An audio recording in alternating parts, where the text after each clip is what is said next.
way up, away, ay, ay, ay, ay. Away up, away up, ay, ay, ay, ay. Ay, ay, ay, ay. Away, ay, ay, ay, ay. Away, ay, ay, ay, ay. Hi everyone, welcome back to The Bridge with Kira. It is March 11th and 2017, and that was a pretty powerful conversation that I had with Angela. And if you missed it, you'll be able to check it out. It's going to get replayed on Tuesday on People's Internet Radio from 6 to 8 p.m. And then, of course, on Wednesdays, I release all the shows on my blog, which is called Psychopaths in Charge. And it is at www.kyoung4.wordpress.com. Or you can just Google Kira Young, Psychopaths in Charge, and you'll find it. So I have all of my old shows for quite some time going back on that site there. So check it out. So next, we're going to talk to Josh. He is now the cook at Lancaster Stand. And we're going to see what's going on up there. There's a lot of there's a lot that's going to go down pretty soon up there, so they're just getting geared up there. Hello? Hi, Josh. Welcome to the bridge. How you doing? You're a little bit. Let's see. A little bit. Kind of can't hear you. Is that any better? That's much better. There we go. Okay. Cool. I've been trying to. Okay, you cut out a little bit again. So stand on your tippy toes like you were before. There we go. Let me try. Let me try to figure it out. Is that good? That's good. That's good. Okay. So you have Sorry similar issues to all sort of these camp environments. Is the phone issue? Certainly was a big issue in camp at Standing Rock, and not so much in Texas though. You guys had some pretty good signal there, huh? Well, I just lucked out and had the right provider in Texas. I just have the wrong provider in Pennsylvania. Okay, I gotcha. I feel you. Texas, Verizon, yeah, it's just wherever you go, people have different coverage. And in Amish country, I don't think anybody's really fighting for the coverage out here, Right. True. Not a big crowd out here. But anyway. So you're staying at Lancaster Stand, which is a Mennonite farm, is that correct? Or Mennonite property that goes back some generations? Well, yes. It's Amish actually property. Across the street, there's still an Amish family living. It's not their land. They're like just living on it. The land is actually owned by an Italian couple out of New York at the moment. The land I'm on anyway. But it gets a little complicated because all these townships and everything are divided up so complicatedly. Yes, it's Amish land. Wait, move back to where you were. Move back to where I was. There you go. Anyway, right. The drill pad's going to start on the land that's owned by this couple, but then instantly go on to. Once it crosses the road, 100 feet later, it'll be on to Amish property and homesteads, burial grounds, and all kinds of old stuff that has been owned and homesteaded before the Declaration of Independence was signed, before the United States of America was ever even conceived of, and so it's quite disrespectful that the corporation is Williams and Company up here. We're not fighting Energy Transfer Partners. Makes for a bit of a different situation, but the arrogance is still the same. The chauvinistic, we're going to do it no matter what you do, is still the same. Eminent domain is still very much the same.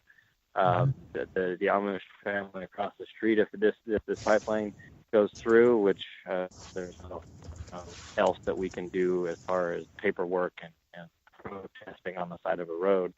So they're going to start one way or the other. There's some obstacles still in their way, but first and foremost, this Amish family across the street will be a big. They put them up in a hotel. How do you put an Amish family up in a hotel? Just wrap your head around that one. Yeah. And then many other people. The eminent domain will affect so many people. It goes through literal backyards and tributaries to the Conestoga River. There's hundreds of them. and they're just going right through the whole heart of this entire county and on down the line. This is just a very focalized point because of the drilling that they're going to have to do to go under the actual Conestoga River.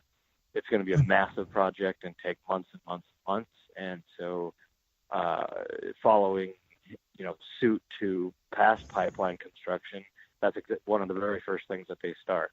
And that's what puts the Lancaster Stand, the actual encampment of it, at such an advantage. We were just a couple hundred yards from where that drill pad that they would start to go under the Conestoga River is, literally across the street and up the hill just a couple hundred yards.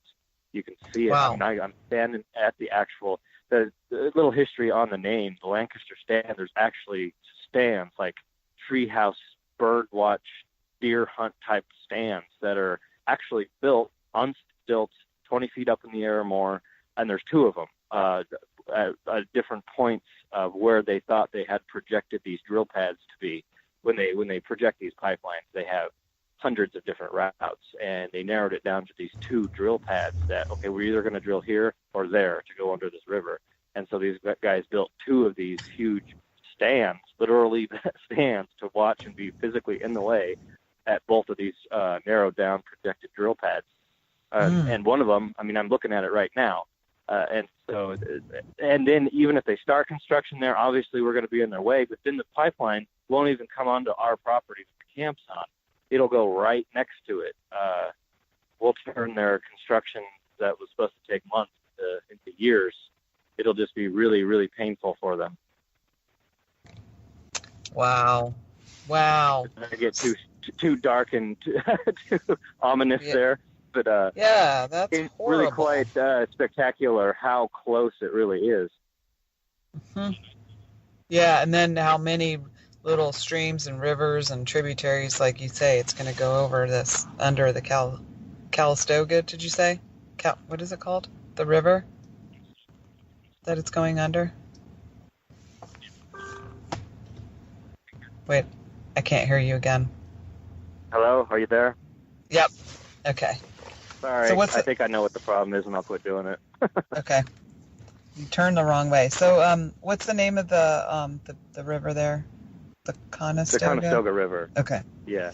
Conestoga, or I think that's it. It looks like Conestoga, but they pronounce it Conestoga.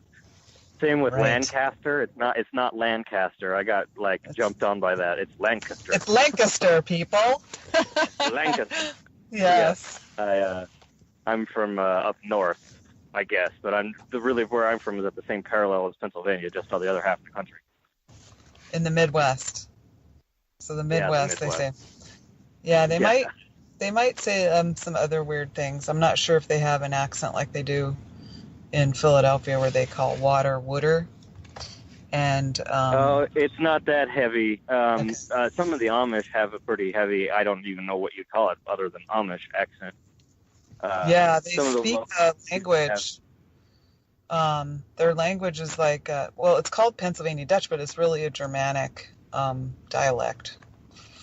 I guess Dutch is too, technically. But, so, and everybody who's not Amish is English. Pretty much, yeah. All right. I'm learning about that whole culture and this part of the country. I guess I must have missed the day on Pennsylvania in 5th grade or whatever, but I had only mental pictures from video games and movies. And, where we're at in this part of Pennsylvania is just out of one of those rolling hills and Amish people with buggies going down the road and beautiful rivers and cornfields. Yeah, I am familiar with the area, and it is a very agricultural area, not very rural, and companies in general are able to take advantage of rural areas because they are displacing 1 or 2 or 3, or 10 families rather than if they were going through more populated areas, there would be more resistance because there's more people. With this kind of thing. And they often, just like you pointed out with your phone coverage there, phone and internet and all that stuff, the rural areas get screwed out of good coverage as well. And any Right. type of infrastructure, like they can't put a cable line in, but they can put a pipeline through, right? They'll spend money on that, but Mm-hmm. cable internet, So no way. they'll claim eminent domain for a natural gas pipeline because it's for the common good, but yeah, not logical things that are actually good for the Commonwealth. Right. Yeah. Yeah. I actually thought kind of the opposite when I first got here. The terrain when you get here is just so hilly and rugged in some places, steep, and then there'll be like a little tributary stream, and then wooded, thick woods and whatnot. And I'm going, this has to be the worst possible place to try to drill a pipeline. But then exactly like you just said, though, you compare it, you look at the map, if they moved it left or right, they'd be running into big cities and displacing tens of thousands of people rather than a few Amish people and whatnot. But it does go to show you just their arrogance and lack of care of what they'll do. They'll just level everything and just drill through massive plots of earth. I mean, it's hard to describe it, but where the drill pad would be is up on a hill, a fairly steep hill rather, and they're going to have to go. They're drilling into that hill and then go down several hundred feet, and then before they even start their horizontal drilling, they're going to be under several hundred feet of diagonal. I don't know what you call that. Technically, it's not horizontal, but maybe whatever it's called, is going to have to be so far underneath there that the damage of everything and the size of the machinery that they're going to have to bring in through here. It's not a small little operation. These are tiny little roads up here. You don't pass, and people's driveways are certainly only are one car wide, and they're going to have to widen roads and take out this entire townstead. Really, Conestoga won't be anymore. It'll turn into one giant man camp, and all the Amish will, I guess, either learn how to live in a hotel or have to figure something else out, because that's what the Williams Company is offering them, is a hotel room. Wow. The cruelty of it. We're all for fairness. And fairness, there is no fairness under fascism. So, and as we've talked about before, fascism is when government and corporations become the same entity. And that's what we've been living under for some time. But now the veil is off, or so the front is off of it. Now that Trump is in office, they're not even trying to put they're not even trying to front and pretend like they care. It's like, yep, it's just in your face, like filter. There is. Yeah. Oh, it's absurd and terrifying at the same time. How just blatantly arrogant that is in our society now, and how these corporations. This is still 2017, right? We're still in the United States of America. How has it become okay to just displace entire communities for a pipeline that's going to profit 5 or 6 people? Right. Through. I mean, when you boil it down, that's what's left over. I mean, it's through a ton of red tape and bureaucracy and everything. How they do it all, but that's really what ends up happening. Is they just do not care and do whatever they want. It's like third grade bullying tactics. They're right, everybody else is wrong, and they've got the money to push them around. I mean, the fire marshal and the code inspector out here, they've been back and forth with this condemnation of the tobacco barn that's on the property. They tried to say you can't use it for public meetings and it's only for agricultural. So then they set up an army tent, like a certified one of those 3-tiered army tents, and put a stove in there and had it all nice and warm. And that's where they're going to have their meetings. And then the fire marshal came and said that the tent isn't like UCL or something rated, so you can't do that. So there's paychecks going as far as like even the local fire marshals, Right. and the code inspectors are the ones that, like, nobody has ever heard of a tobacco barn being condemned because people wanted to meet in it. Like, that has never ever happened. That was the first time that code inspector decided to look up some archaic law that hasn't ever been enforced, and say, okay, because she sits on a chair of another committee in another township, one over, and their funding went from like $95,000 in 2014 to like $330,000 in 2016, and that's never reported, you know. And so, but now she's looking up archaic laws to try to condemn the building that people are meeting in that are resisting the pipeline. Mm-hmm. Put the puzzle together there. Right. So far, those have been the types of intimidation tactics they've been using. There's been no tanks rolled up on you yet. No, not at all. They've Right. definitely. I don't think these guys up here. I mean, the local law enforcement, it consists of like 8 guys.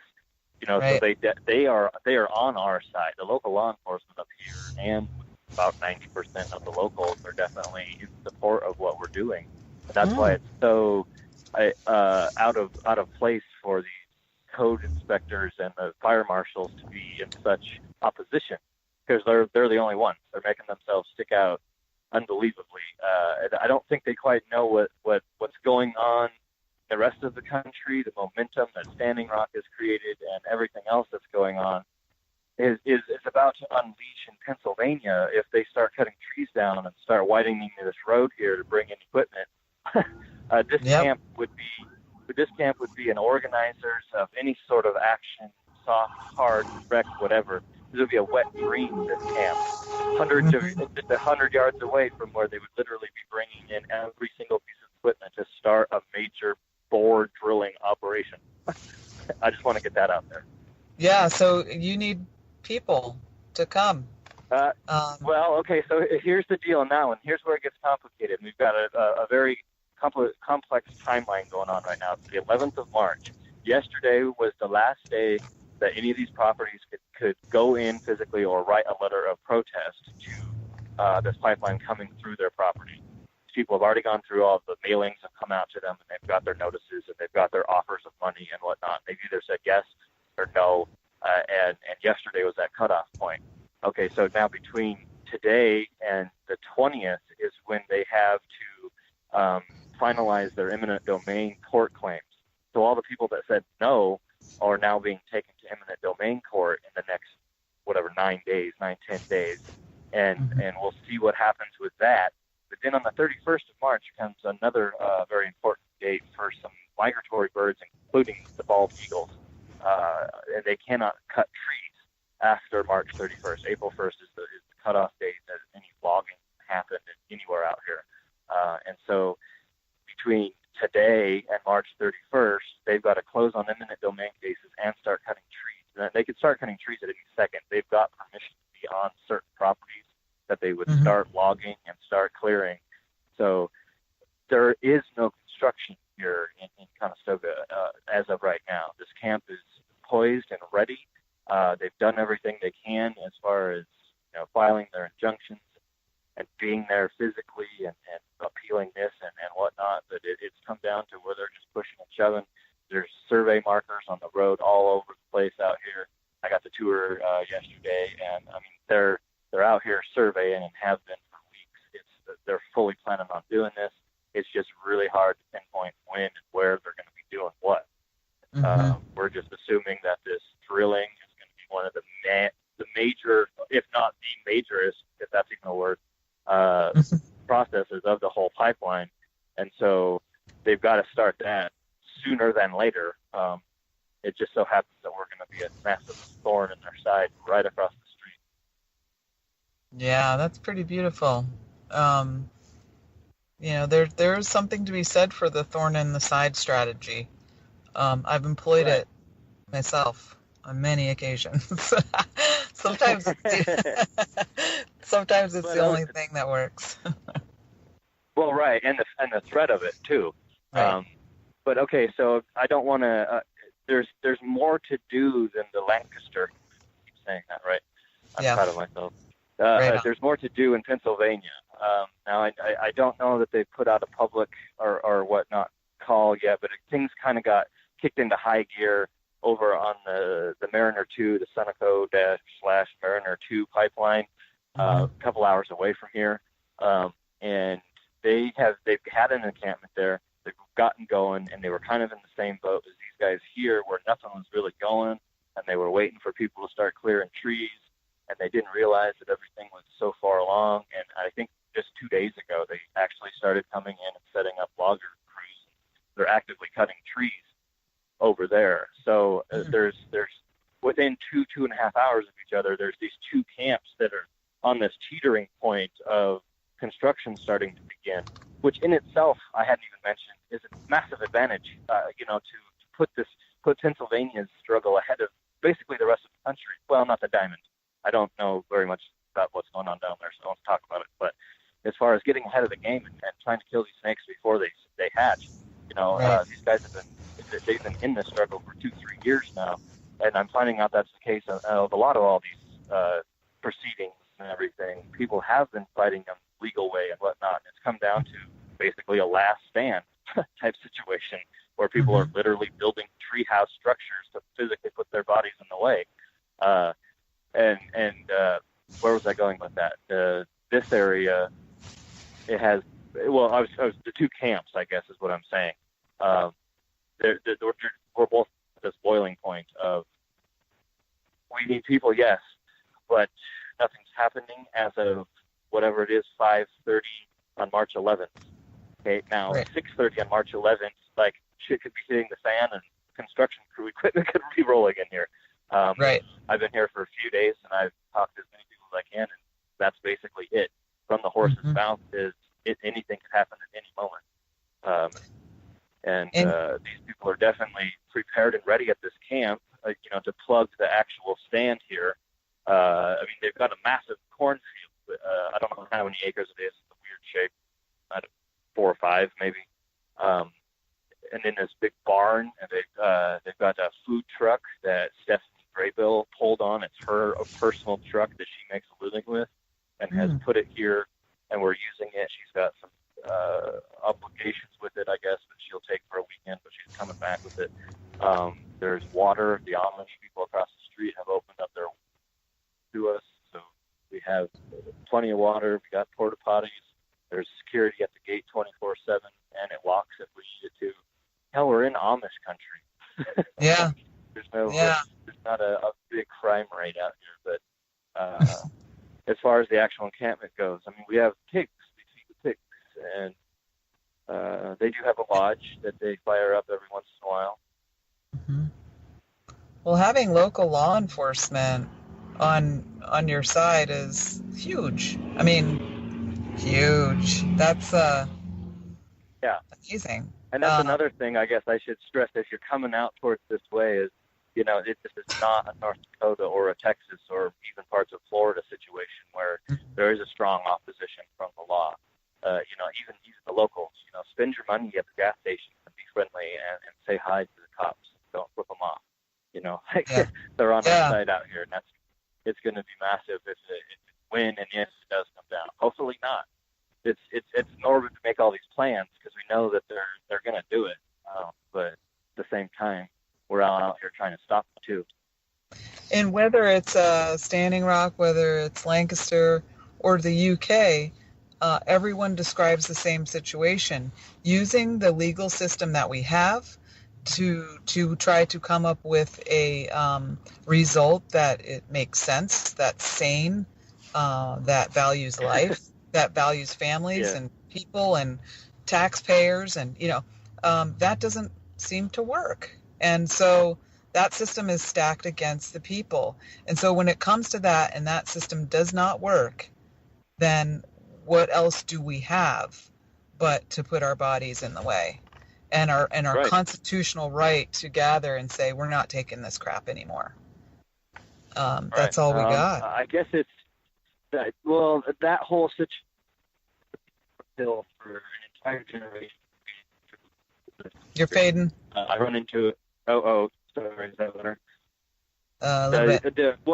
What you just described is it's a hard situation for some people to accept.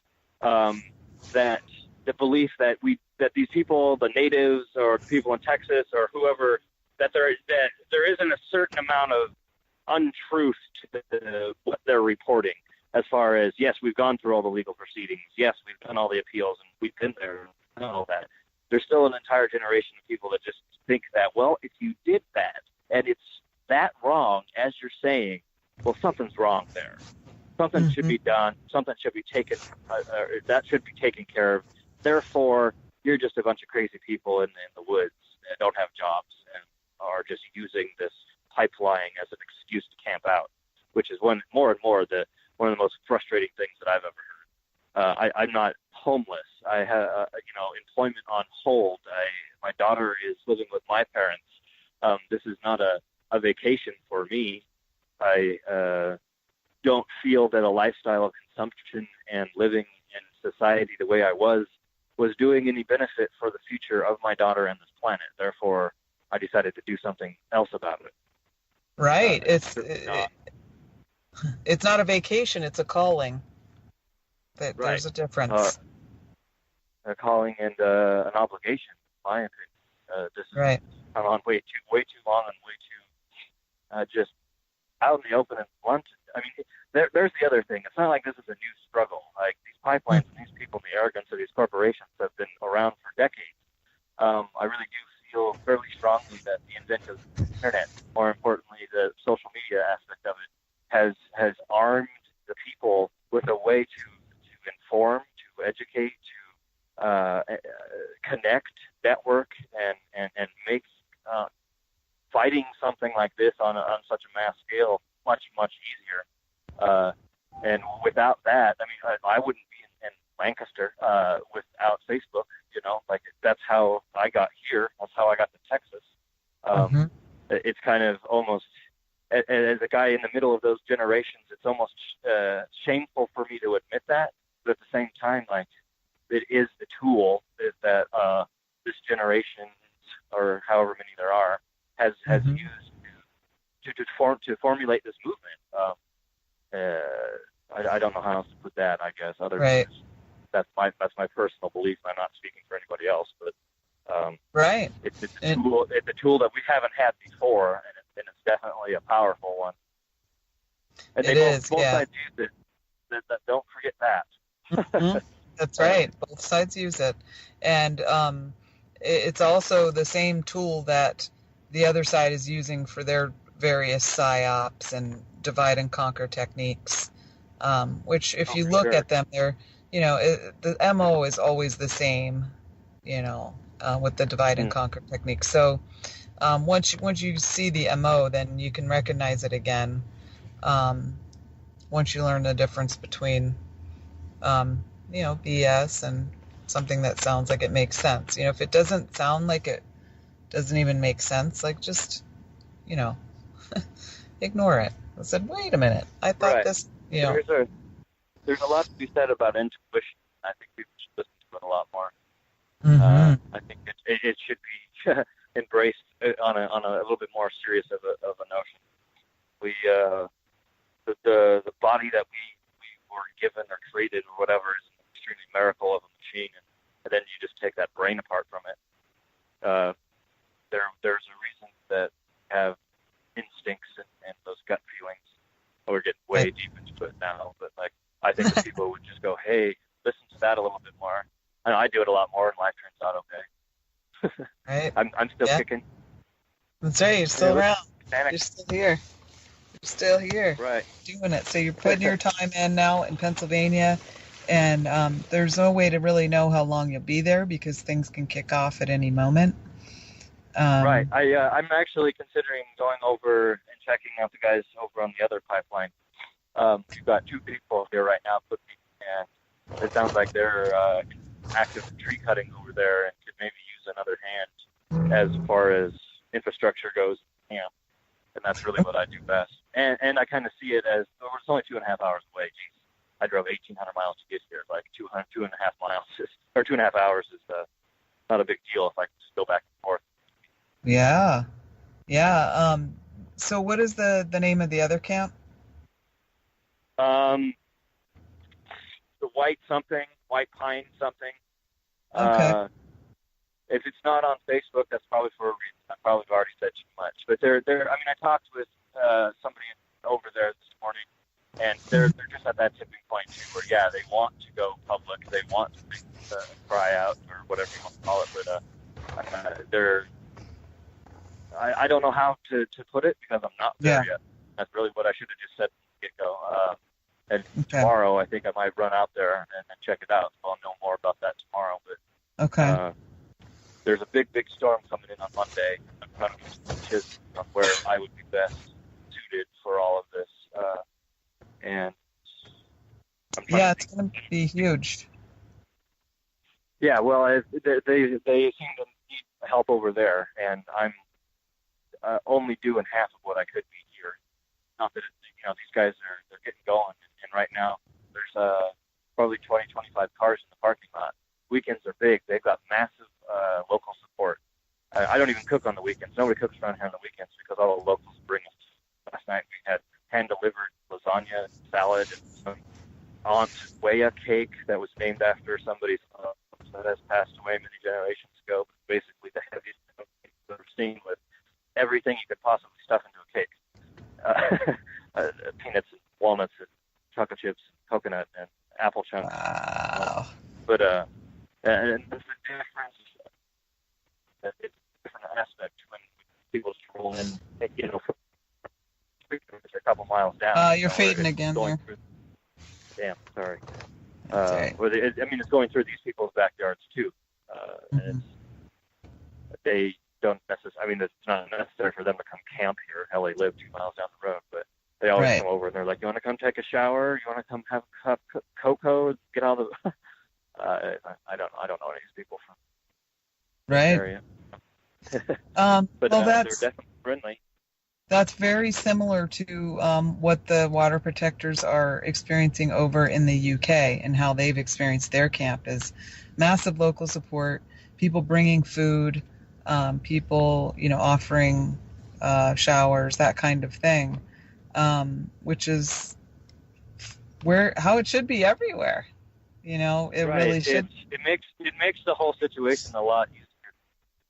Stomach and bear to a certain degree when you're not just alienated and isolated by the community, and you're just stuck here, and every time you try to go do something, you're shunned and looked at or even turned away. It's a different atmosphere out here, that's for sure. Yeah, so that's great. That's good news to hear. And I'm certainly close enough to where I will be experiencing the same weather pattern that you'll be experiencing on Monday night. A lady last night was saying that Monday's night storm is supposed to be comparable to 1993. Now, I wasn't here in 1993, but that sounds like a long time ago that they had a storm this big. I do know that the weather's been forecasting 100% chance of snow. And if the weather forecast anything at 100% 4 days in advance, that must be pretty, rock solid as far as forecast. I'm scared. No weatherman is brave enough to say 100% on anything unless it's a for sure bet.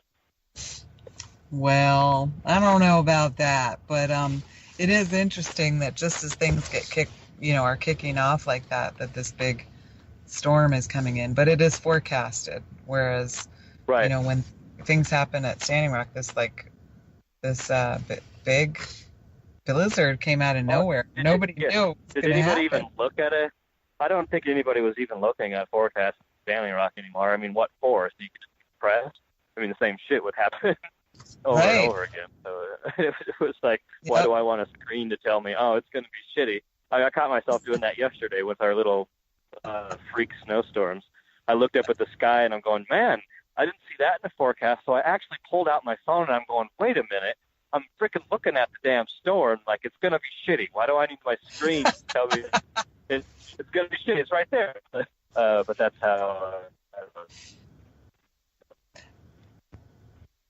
You just faded again. But it's those...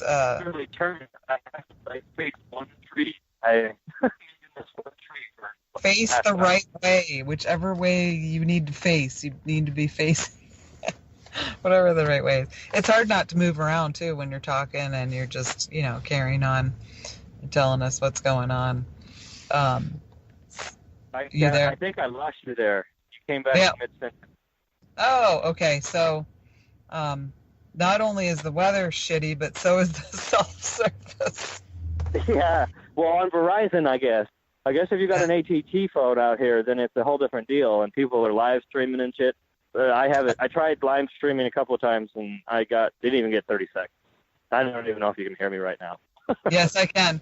And it was the opposite. Okay. It was the opposite at Oceti Shikomi for me. I got no service whatsoever on AT&T, and I could get maybe one bar on Verizon there. So it just depends. Right. So I didn't get anything at Oceti except for on the hill. Right. Of course, I didn't. I was over on the south side of the river most of the time. There actually was this one tiny little bush. It was like the prodigal bush that you could stand next to and do texts and messages and whatnot. But other than that, there was nothing. The prodigal bush, the texting bush. Yeah, the texting pretty much. bush over there on Facebook Hill. Yeah. Oh no, it wasn't on Facebook Hill. It was totally on the other side of the river. It was. It was like, I don't know how you would describe it. At the third fork or the second fork of the two roads over there on the Rosebud side, as you go around the bend there. I don't know. There was a bush. Pretty much after Thanksgiving, that one path was in. I lost you again. Come back. Come back. He's still talking. He doesn't know you can't hear him. Oh no. Hello. Come back. Here, wait. Maybe he'll get a Facebook message.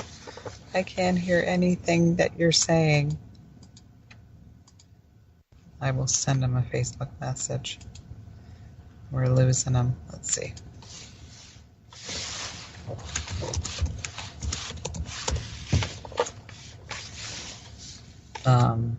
Come back. Yep. Are you there? Man. He dropped. Can you hear me now? No. Verizon. Let's I guess we should try him again, and then if not, we got 20 minutes. Hello? Hey, we can hear you now. Okay. That was really weird. I could hear every word you were saying, and then you were still talking, and I was I was talking to nothing apparently. Yeah. Can you hear me now? No. Yeah. Yeah. I can hear you. I hope I didn't do anything. I'm still standing facing the same tree. Oh, isn't that odd? Well, they did discover that conspiracy that Morton County was using this jammer, and yeah, so people couldn't get cell service, and it doesn't sound like something that the local people there would even bother with, considering you just can't get service anywhere anyway. Yeah, so. yeah. No, I don't think we're to that point where they're jamming our signals.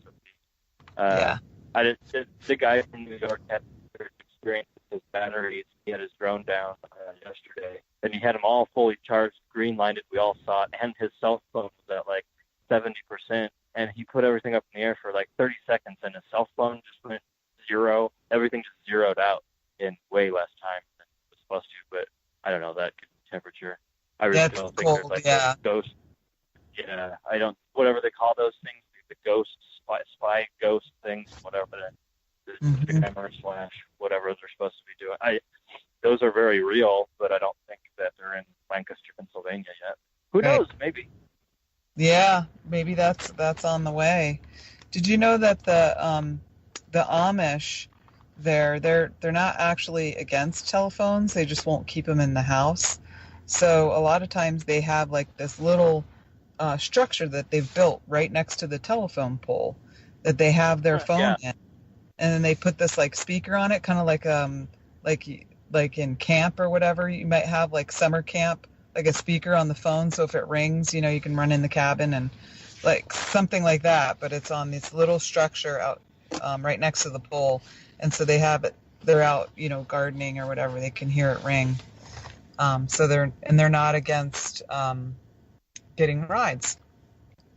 My first one of my first, actually our first jobs when we moved back to central Pennsylvania was giving the Amish ride to the store and stuff. So they're against mechanization, but Right. they will pay for rides, and they paid us like it was like 50 cents a mile. It was really good money. Huh. They paid us to drive them to Walmart and the dentist and stuff. Yeah, Cool. yeah, yep. I've And worked Kim say hi. They just got here. I was supposed to just tell you that. who? Dee Dee and Kim. Oh, hey, Dee Dee and Kim. Yeah, they seem to not think you would know who they are. Yes, I know Dee Dee, Dee Dee Benary.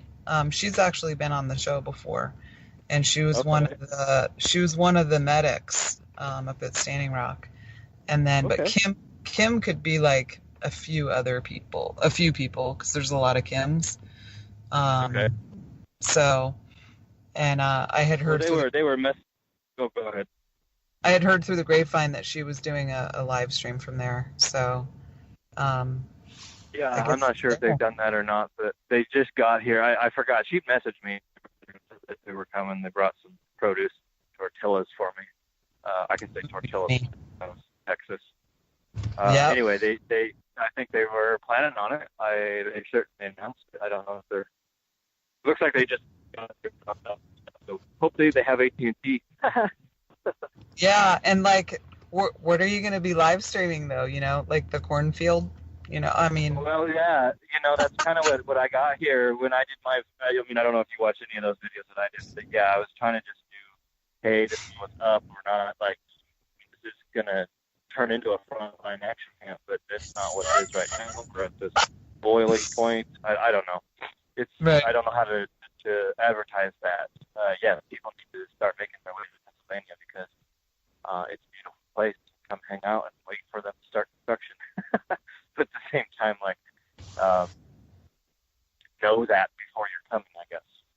Right. So, gosh, I suppose if, people were put in that position where they got arrested, is there going to be any type of, legal assistance for people who get arrested if they do? Or do you think I asked that question this morning, and they've got, I guess, the ACLU and another pro bono team of lawyers that are like 8 strong, I guess. So they've got that taken care of. But as far as an actual fund for protectors and needing to get out of jail, I don't know officially if there's a fund for just that, or if they're going to use the donation fund somehow and prioritize that. I'm not on that part of this camp, so I don't really know. I'm not quite sure that they have really got that far. This encampment and making it public and getting the logistics of everything going here, and dealing with stupid things like the tobacco floor trying to be condemned. I'm not quite. The people that have been here and struggling and doing all the paperwork and everything have had a lot more on their plate, and I don't think is even the concept of we're going to need that, aren't we? And for good reason. Like, let's just hope it stays that way. They never have to. But I think once that the need for that comes around, those things tend to manifest themselves extremely quickly. And once the country realizes that they're, drilling through what they're doing out here and where this encampment is, how this could really be a statement for the whole movement, the impact that you could have at such a close proximity to what they would be doing here. This opportunity doesn't come around very often. And hell, there's 2. I keep forgetting about the fact that there's another pipeline totally that people are resisting and actively trying to formulate a structured and a foundation for their camp before they overload themselves and fail. There's lots of wisdom to be gained and taken from Standing Rock and having a solid foundation. And that's why I think I'm looking for I'm usually part of that infrastructure that is required to be able to say, all right, everybody come now, because there are people cutting across the street. So there is that. And I'll know more about that tomorrow, I guess. I don't want to speculate and spread disinformation on that camp. and I don't, extremely important that I don't want to make it sound like I'm putting out a call for them, because I do not represent them. I don't represent the stand here either. I do what I do for myself and for my daughter and this planet, but I don't try to represent these places.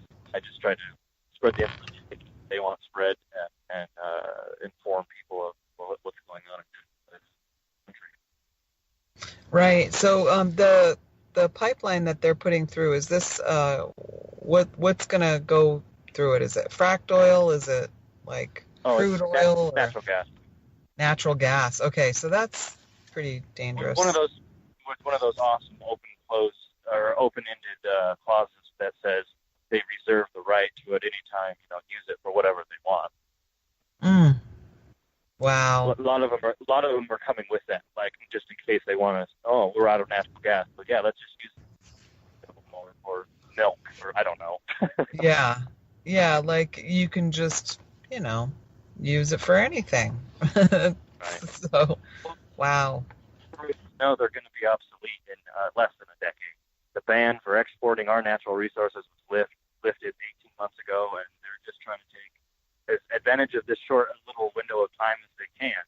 They have no intentions of maintaining any of them. They're just trying to turn a quick dollar for the next 5-10 years before the transition that we've already started making and are making bigger every day to renewable energy will become overbearingly obvious that these pipelines are just not needed 5-10 years from now. At least that's what I'm hoping.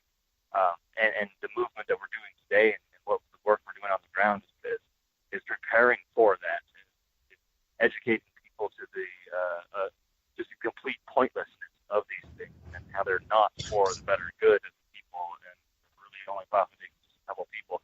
We're still in the infancy of trying to educate the masses on that. There's still people that think we're crazy and conspiracy theorists and whatnot. It'll take time, but I do believe in the next decade that the general population will have a bitter taste in their mouth when people say, "Oh, pipeline. There's one that goes to my parents' property back in so and so's state or hometown or whatever." And yeah, it's been running for a decade now, and it's leaking all over the place. People are getting cancer. Those kind of things are just